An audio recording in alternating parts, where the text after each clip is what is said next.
নমস্কার বন্ধুরা, আজকে ডিম আলু দিয়ে তরকারি করে দেখাবো। ডিম আলু সিদ্ধ করতে দিয়েছি, ডিম আলু সিদ্ধ হয়ে গেছে। ডিম আর আলু সিদ্ধ হয়ে গেছে, এখন ডিমটা ছাড়িয়ে নেব। সব ডিমগুলো ছাড়ানো হয়ে গেছে। তেল দিয়ে দিলাম প্রথমে কড়াইয়ে। এবার ডিমগুলো তেলের মধ্যে দিয়ে ভেজে নেব। সব ডিমগুলো দিয়ে দেবো।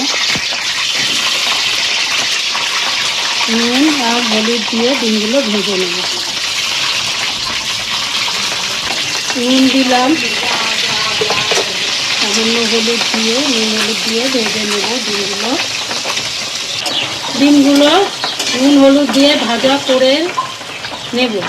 ডিমগুলো ভাজা হয়ে গেছে, এবার এক এক করে সব উঠিয়ে নেব।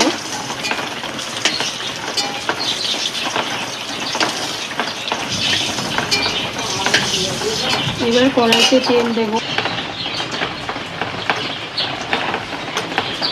তেল দেওয়া হয়ে গেছে, এবার তেজপাতা দেব আর গোটা গরম মশলা দিয়ে দিলাম। দিয়ে পেঁয়াজ ভেজে নেব। পেঁয়াজগুলো লাল করে ভেজে নেব।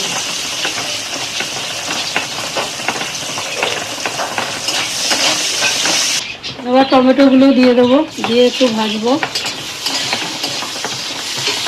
মশলাটা দিয়ে দেবো, আদা রসুন পেঁয়াজ কাঁচা লঙ্কা বাটা দিয়ে ভালো করে 2 মিনিট কষাবো। নুন দেব 1 চামচ, হলুদ 2 চামচ,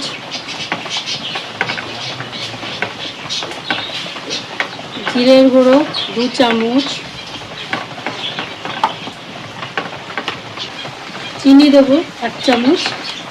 এবার ভালো করে মশলাটা কষিয়ে নেব 2 মিনিট। এবার এই মশলার জলটা দিয়ে ভালো করে 2 মিনিট কষিয়ে নেব।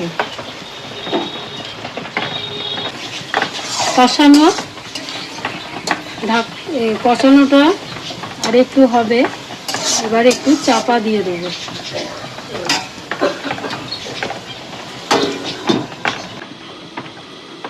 এবার ঢাকনা খুলে দেখব যে মশলাটা কষানো হয়ে গেছে। এবার আলুগুলো দিয়ে কষাবো। আলুগুলো দিয়ে দিলাম, দিয়ে একটু কষিয়ে নেব। দিয়ে ভালো করে কষিয়ে নিলাম 2 মিনিট মতো। এবার জল দিয়ে দেবো। মশলা কষা হয়ে গেছে, জল দিয়ে দিলাম।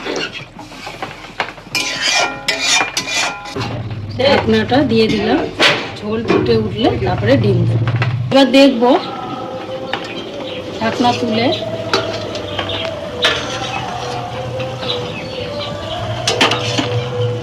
আলুগুলো দেখবো সিদ্ধ হয়েছে কি। আলুগুলো সিদ্ধ হয়ে গেছে, এবার ডিমগুলো দিয়ে একটু ফুটিয়ে নেব।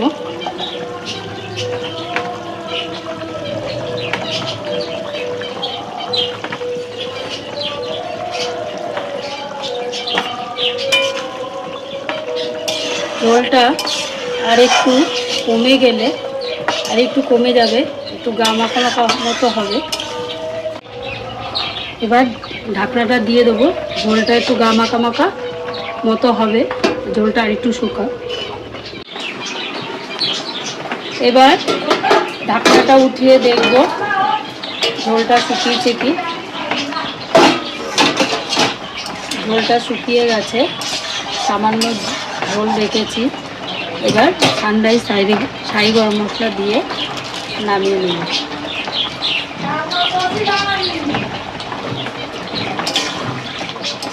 এবার রান্নাটা হয়ে গেছে।